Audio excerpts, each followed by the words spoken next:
Good morning, good afternoon, good evening.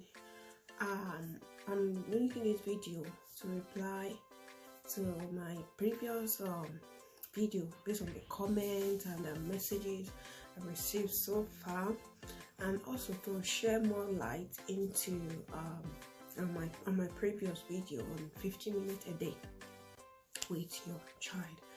To parents who are interested in laying a good foundation for their child's literacy, and then we'll be showing you some of the things that I used for my kids when it was that age of 6 months to 3 months before I started reading. Like I said in my previous okay, you didn't say that, but I have a child, a son, who started reading at the age of 3, and these are the things that I do then to help him to build up that lay the foundation, to build him up to that extent.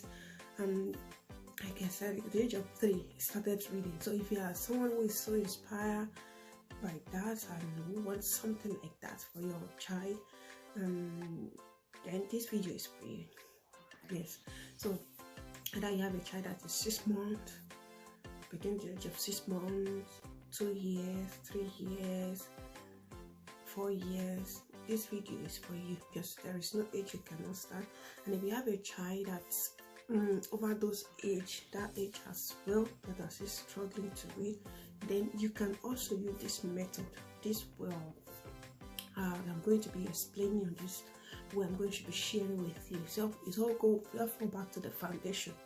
Everything forwards to the foundation. So depends on whatever you're going to be doing. So the first things I do every day, like I said, 15 minutes every day. So 15 minutes every day is divided into like 2 to 3 things to do. 2 to 3 things, 2 to 3 activities to do. Then the first activities to do is to do reading.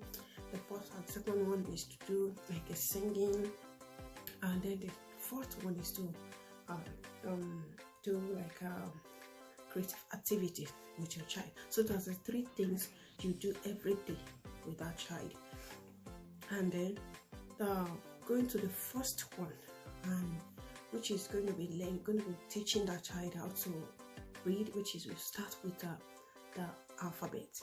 And when I say alphabet, I'm talking about the alphabet sound, not the alphabet name. So some people start with alphabet name, teaching the alphabet name, and that's where the error is, that's where the mistake is. So you start teaching a child alphabet sound. So when a child knows alphabet sounds, it can put them together and then make a word, make a sentence, and then like that. But if the child is not sound enough in alphabet sound, it will get confused. You will not be able to read fluently. You will not be able to read well. But when the child is grounded and sound in alphabet sound, that is the way forward. So when I started my own with my child, I created these things.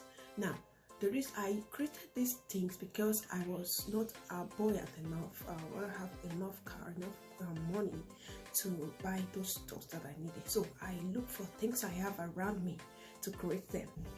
So if you are in that position as well, where I was then, so you can as well go ahead and do something, what I'm going to be showing you now.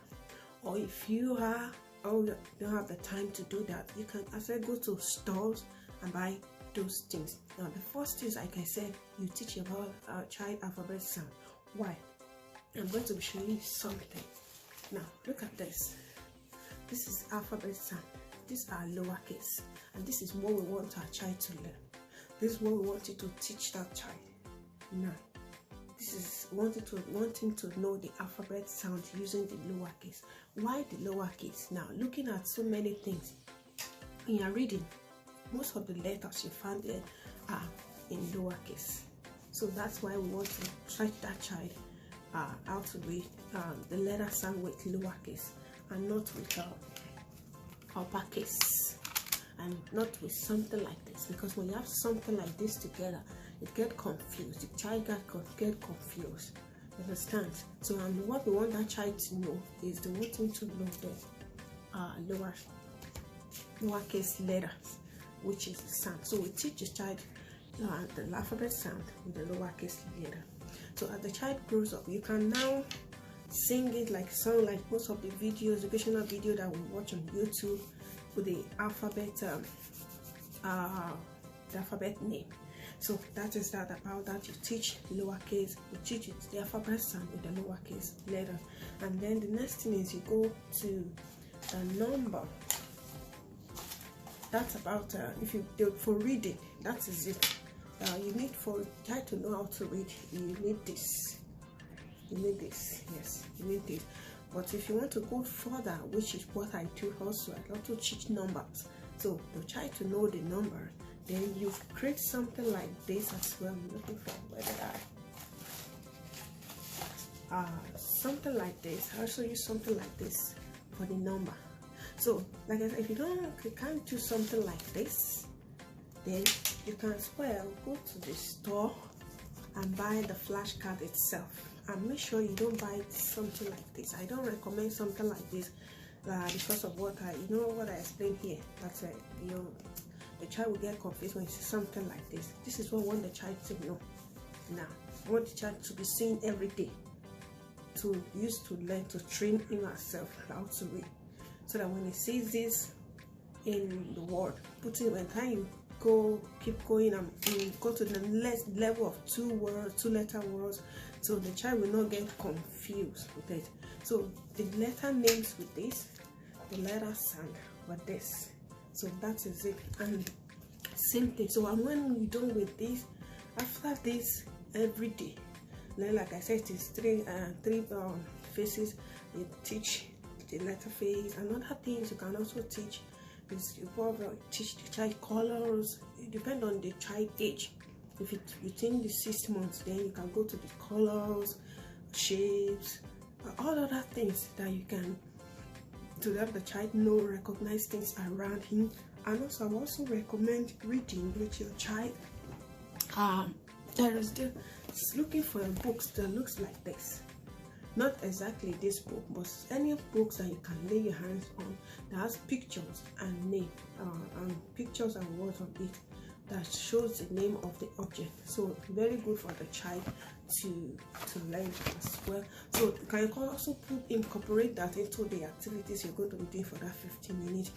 And then after the second phase of singing, all that, you can, like the alphabet sound, alphabet name, you can use that to sing A, B, C, D, E, F, G, something like that. That will be the second activities, and all that nursery rhyme that you want your child to know, then you catch fun with it as well. So then the other side, the last part of the phase is the activities, and that's where you teach your child how to hold items, hold pencils, hold crayons, or you just give him crayons, give him pencil, give him any rough paper, and let him start scratching. Let him start doing something with it.